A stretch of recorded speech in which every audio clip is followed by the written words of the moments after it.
Thank you everyone for joining us. We're going to get started in just a moment. If you hear the music, you're in the right spot. This is the Racial Equity and Homelessness Fellowship information session. So thank you for taking your lunchtime with us. And if you are just hopping on, feel free to say hello to everyone. We're going to get started. This is the Racial Equity and Homelessness Fellowship information session. I will be talking a lot, hopefully not as much as I'm expected to in the next hour, because I want to leave some space for folks to come off mute and ask any questions, either put their voice in the space or add some questions in the chat. But I want to go over everything about who is SJPLA, a little bit of an overview about the Racial Equity in Homelessness Initiative and the Racial Equity Fellowship that falls underneath that. We're going to look at the supports for fellows who are accepted into the program and what is the eligibility. And then to wrap things up, we'll talk about the selection process. We'll go over the timeline and then just some most commonly asked questions, FAQs, and then wrap it up with kind of a discernment. Is this the fellowship for you? And if not, we could provide some other ones. But in our SJP fashion, we always like to start off with a question of the day. There are about 20 or so, 18 or so people here, more coming in. But we're going to do a question of the day in breakout groups. So I'm going to set that up real fast. 1 second. I'm going to do breakout rooms. And the question of the day is, what do you like to make? So you probably had a busy morning, lots of things going on, but just to break up the space between the information and coming from different meetings and work, let's take time to connect with each other. So I am going to send you to breakout rooms. Again, the question is, what do you like to make? It doesn't have to be food. It could be anything. What do you like to make? We'll give that about 8 to 10 minutes, and then we'll come back and we'll get started. Sounds good? Yeah? All right.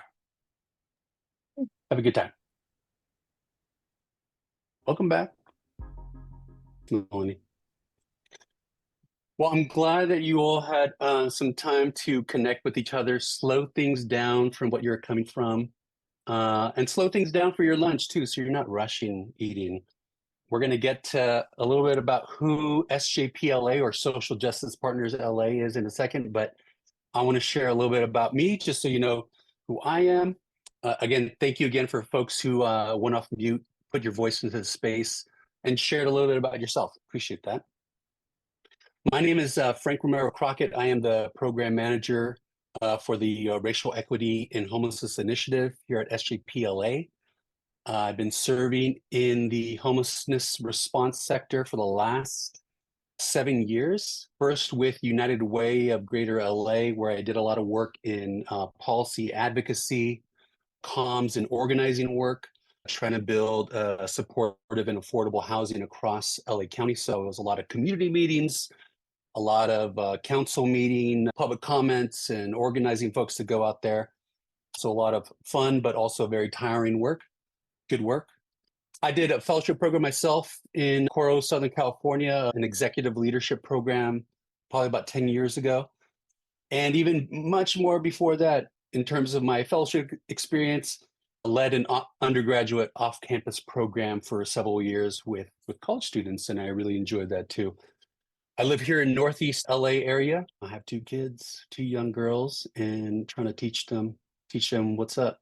So that's a little bit about me. I want to share with you a little bit about SJPLA.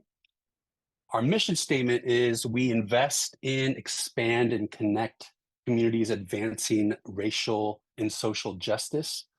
And the way that we do that is we support leaders in the homelessness space, the homeless response sector, through our grants, our peer learning fellowship programs. We fund and support leaders of early stages of their developing nonprofits And we facilitate well-being spaces for our partners in philanthropy, our donors, our volunteers, the general community. But we've been receiving a lot of folks, frontline workers from the homeless response sector who have been participating in a lot of these healing well-being spaces that An here, as well as my colleague Ali, have been facilitating for a few years. But we also invest in our own collective healing and transforming oppressive practices, both in LA County, but also specifically in the homelessness response sector. And all of this work, oh, there it is. Oh, I hope it doesn't change. Yeah, it did. So fast. And all of this work is grounded in justice-centered models that we also spread through and by our example in our own workplace. So I just want to list various activities that SJPLA has done. And if you notice, you might notice some activities that you participated in, programs, courses, online trainings, funds that you've probably applied for. And I'll talk about those in a little bit. But yeah, that's a little bit about SJPLA. Now, talking about the Racial Equity and Homelessness Initiative, at the center of the initiative is around people and the workforce. So that we know that ending homelessness takes a lot of effort, takes a lot of resources, and a lot of ways that those resources get to our community members is through people. It comes through our case managers, our program managers, leaders who lead our nonprofit service delivery organizations who do this work every day. So this initiative is really about supporting and investing in people who work in the sector and do this every day. And we do this in three primary ways. We do this in recruiting new people into the sector. So we have our Hilton Foundation Fellowship, where we bring around 4 to 5 fellows, introduce them from the frontline worker experience with frontline worker experiences, and we move them into the public sector, where they work with a supervisor for 2 years.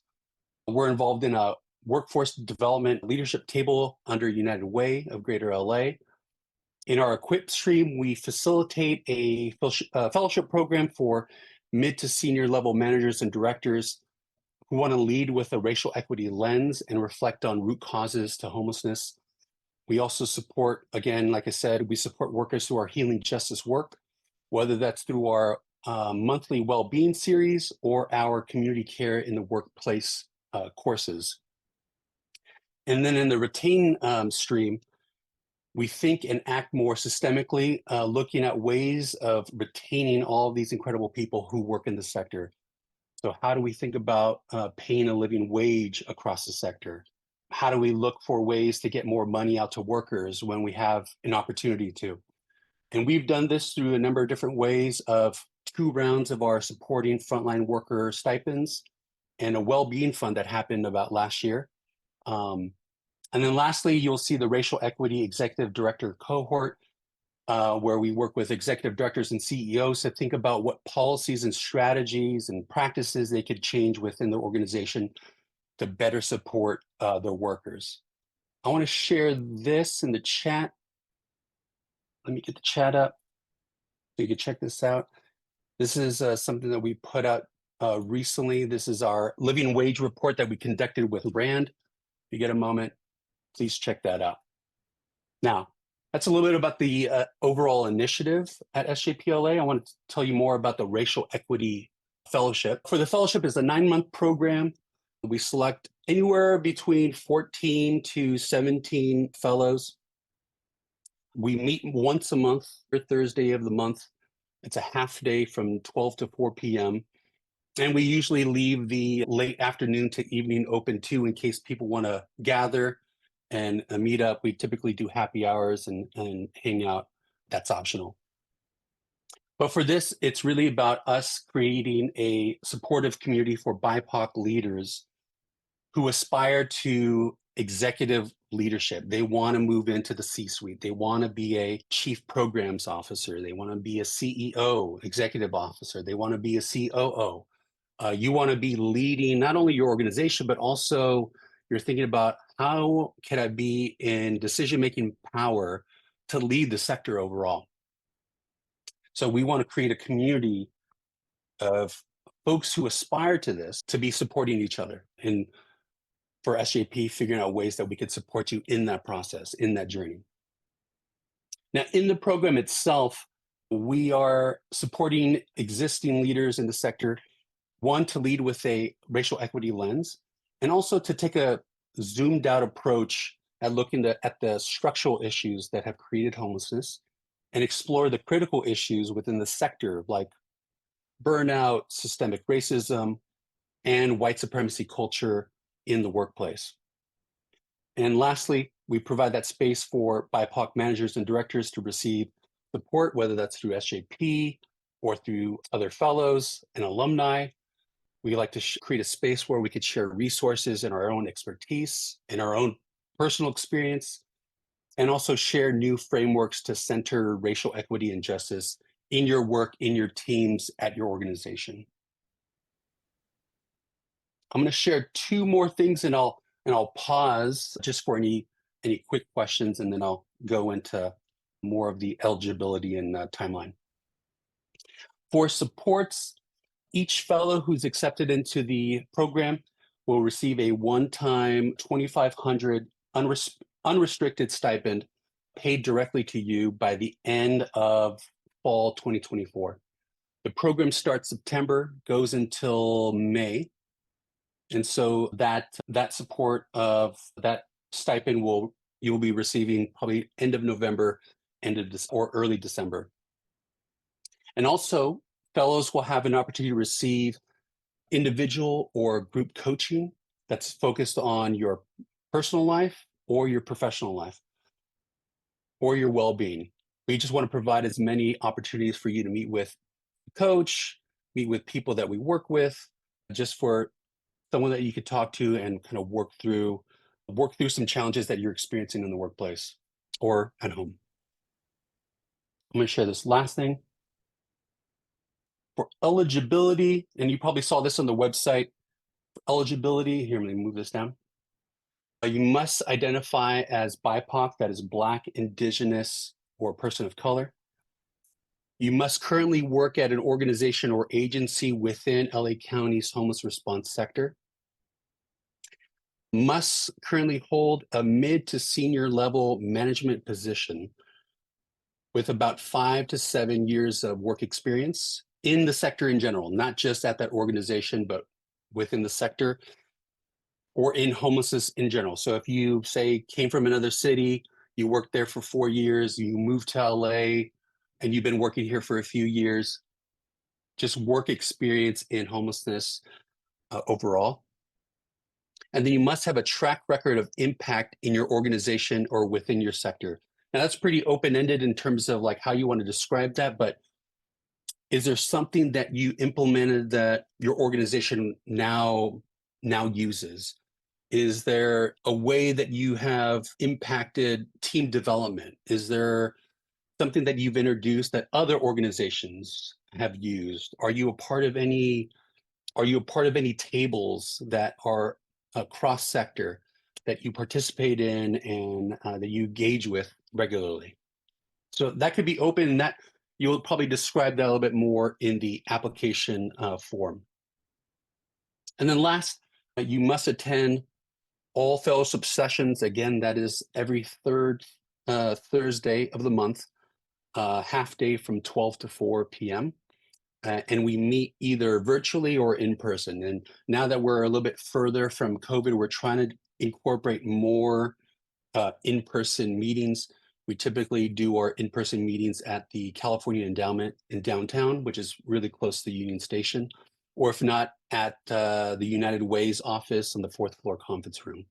But we're looking for other spaces, but we just want to make it easy for folks.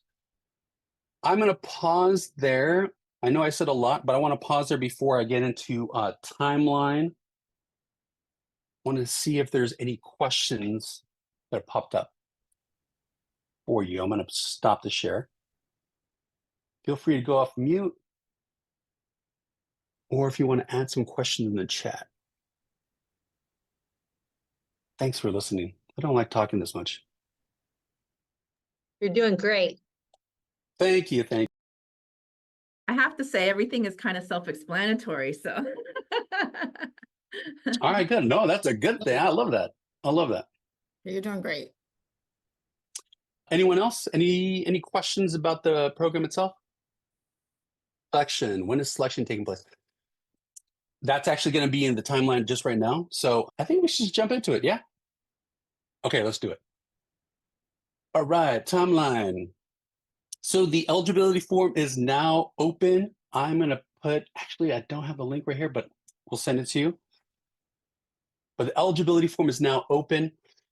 It only will take about 5 minutes to complete. There are no narrative questions. It's a lot of just your name, email, what's your current position, organization, and then a lot of check boxes. Please complete that as soon as possible. It'd just be great. But the deadline for that is Friday, May 8th. Once we receive all the eligibility forms, then we will be looking for eligibility. We're going to be looking over those 5 requirements. You must meet those 5 requirements to be invited to apply. So the invitation to apply will be March 14th. And then you'll be given another few weeks to complete that application form, which will include narrative responses that you could either write out or provide a video response. So we make it easy for you. If you want to submit a video up to I think 3 or 5 minutes, you could submit a video response. That deadline will be Friday, April 5th. And then these are 2 important dates. But once we receive your application, we're going to be selecting around 36 or so applicants. We're going to invite them to either one of 2 finalist workshops. And those finalist workshops, and it's really important for you to write down these dates just to see what's available on your calendar. I would block out that time, but it's going to be the first workshop is Monday. Let me see. I'm going to give you the right date. Monday, April 15th. That's going to be from 11 to 2 p.m. That will be on Zoom. Both of these will be on Zoom. So it's going to be about 3 hours. We'll provide you Grubhub credits. So lunch is on us. I won't tell you too much. I won't say anything about what is in the workshop, but it will be a good, engaging workshop where you'll be in conversation most of the time. So that's Monday, April 15th. The second date is about 2 weeks later, and that is Wednesday, May 1st, and that is in the morning time from 9 to 12 p.m. You do not have to attend both. We are asking that you attend one. And that's why we gave different dates, different times. We know that people's schedules are different. So in the application, we're going to ask, can you attend one? Which one? Is it going to be the April 15th or the May 1st? Can you attend either one? Let us know. And if you can't attend either, then we can't move forward with your application. So just remember that you would have to attend one of those workshops. And then we'll process that information with our selection committee. And then the announcement will go out sometime in late May. So we give a lot of spaciousness from the eligibility form to the application to the finalist workshop, just to give a lot of time on the front end for folks who are just learning about the program, the fellowship, to do the eligibility form and just see. For the eligibility form, we tried to encourage candidates who probably see our website, see Racial Equity Fellowship, mid to senior level managers. We're trying to encourage folks not to self-select out. So what I mean by that is that you look at the website and you say this is not me. I don't know if I'm cut out for this. I want to do it, but I don't know if I'm ready. And what we encourage you is just fill out the eligibility form. Just fill it out. Don't think about it. Fill it out. Let us know who you are. Let's see. In some cases, we are pretty strict about mid to senior level managers. So that could be, manager or director in your name. If you are not a manager per se, right? But you are doing management level work. You are managing a team, but your title doesn't actually say that. That is where we would want you in the application to really share that, because sometimes the title doesn't match the work. Everyone's wearing different hats. So fill out the eligibility. Let us know. Send me an email on the side if you're just like, I just submitted my form, but one thing I want you to consider, because it says coordinator, but there are 5 people in this organization, 4 people in this organization, and I do a lot. Send me an email on the side and just let me know, what is it that you do? And then we can consider. One thing I will note, because we are getting eligibility forms right now, there are folks who are trying to apply for the program who are in the C-suite already, who are EDs or presidents at their organization, and we are not considering those applications. I want you to understand, we have been getting a lot of requests for a separate kind of executive level type program, but we're not there yet. So we're looking to mid to senior level managers. So I'm going to stop. I'm going to stop there. See if you have any questions. Can you share a little bit of insight into what the finalist workshops entail? Like, is it more like activities or is it an interview format? Anything you can share on that would be really helpful. Yeah.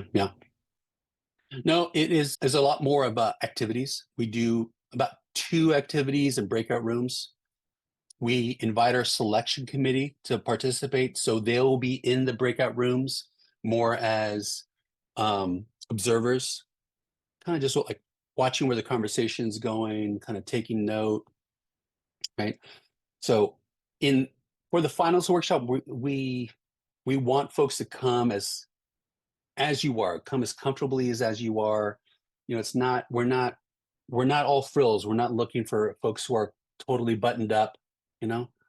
We just want folks who are passionate about what they're doing. They're seeing the challenges within the sector. They're seeing the challenges within the sector of doing the work, right? And that you have ideas of ways that you want to fix it, right? You have solutions that you have at hand.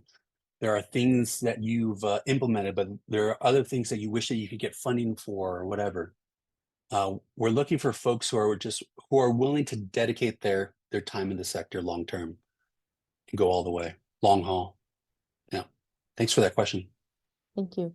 Any other questions? All right, I'm going to go ahead and go over these frequently asked questions. They're also on the website, but I want to make sure that I say in this space. First question is, can I apply again if I was not selected in a previous year? Yes, please. And there have been fellows who have been accepted after a second time. Please apply. How would you, yeah, I already mentioned about how you define track record of impacting your organization. Just be thinking about the things that you feel really proud of. What are some victories that you've had in your organization that's not just affecting, it has to be affecting or impacting people overall? What would you define as that?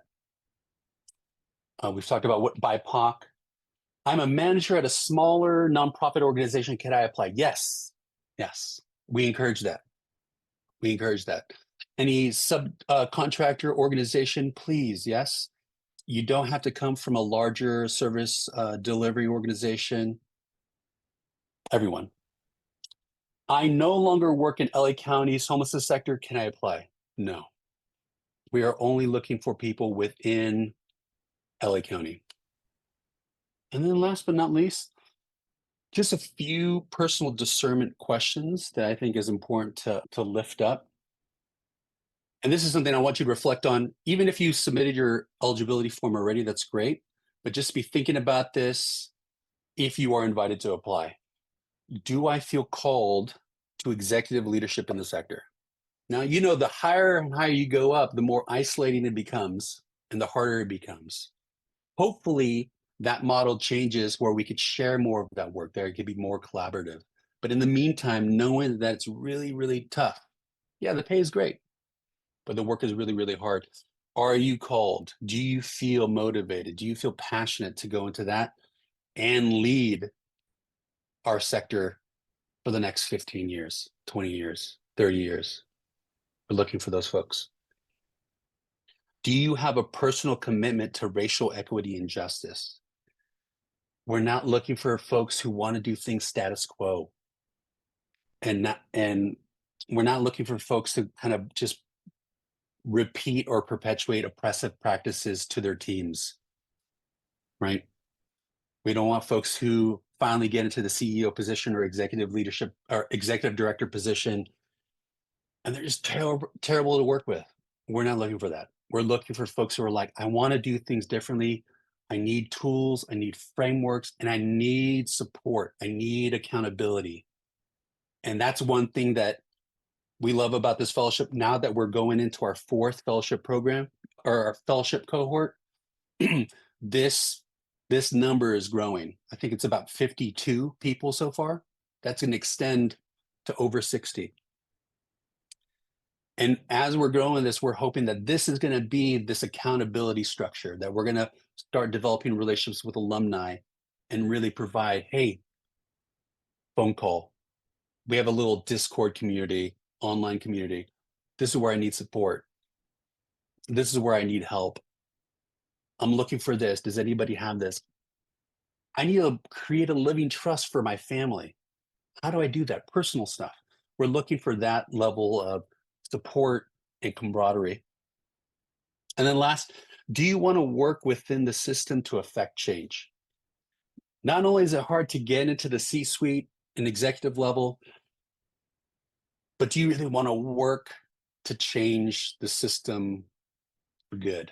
And I know that's an iterative process and it'll continue to change. But are you ready for that work of, okay, now it's time.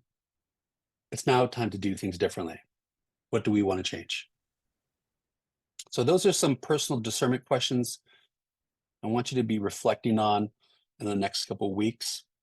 And you might realize just in this info session or what you see on the website that this is probably not the fellowship for you. That's totally okay. There are other programs that we don't know personally, but we've seen and we've heard of. Check out some of those. Screenshot this page if you like. Atlantic Fellows for Racial Equity, great. We know that Coro Southern California just opened up their Housing and Homelessness Leadership Network program. And then, as you know, we have a Hilton Foundation Fellowship. Again, we take about 4 to 5 fellows. We're not going to start that selection process until the fall of 2024. So that is also another option. If you are, say, you have all this frontline worker experience and you're ready to move into the public sector, you want to see how the sausage is made, they say. That is another option. But for us, we're not trying to hoard or gatekeep. We're trying to say, like, find the program that you need at this moment, that's good for you at this moment, and we want to support that. And we hope that we could develop a relationship with you over time. And then maybe one day you're going to be a part of this program or you participate in other activities that SJPLA does. I'm going to stop there. See if there's any questions. There's my email, frankrc@sjpla.org. Finally, an email address that I really like because I'm a hyphen and it's very, very long. And I like Frank RC. It's the best one I've ever had. If you felt something in this last 45 minutes and you're like, I really dig this. And I kind of feel like my colleague or friend would really dig this. Tell them about it. We got, I think, 2.5 weeks, 3 weeks until the eligibility form deadline is. So tell folks about it. Tell them to apply. Let's see what happens. All right. Again, appreciate that you said that. What if there's no official management experience, but yes to 5 to 7 years in the sector? I would say still apply. If you have 5 to 7 years in the sector, there is probably some even unofficial management. If it's not a management of teams, but maybe that you are in coalitions where you're managing folks you are, yeah, I don't know. It could be like coalitions, tables that you sit at. You're working with various teams on a high level project. I think apply and definitely like name that out in the application, but take time to really explain like what does that actually look like? Okay. How many people apply typically? It ranges, and I don't even know I don't know why, but I would say anywhere from around 60 to 90 fluctuate. We invite some of those folks to apply, and then around 36 to 40, we invite to the finalist workshop. Do we intend to host the majority of the meetings in person? I want to so bad. So bad. It is a lot of work, but it's so good. I just need to look at the budget and find space. But we probably will still do a mix of hybrid. We probably did half this year in person and in Zoom.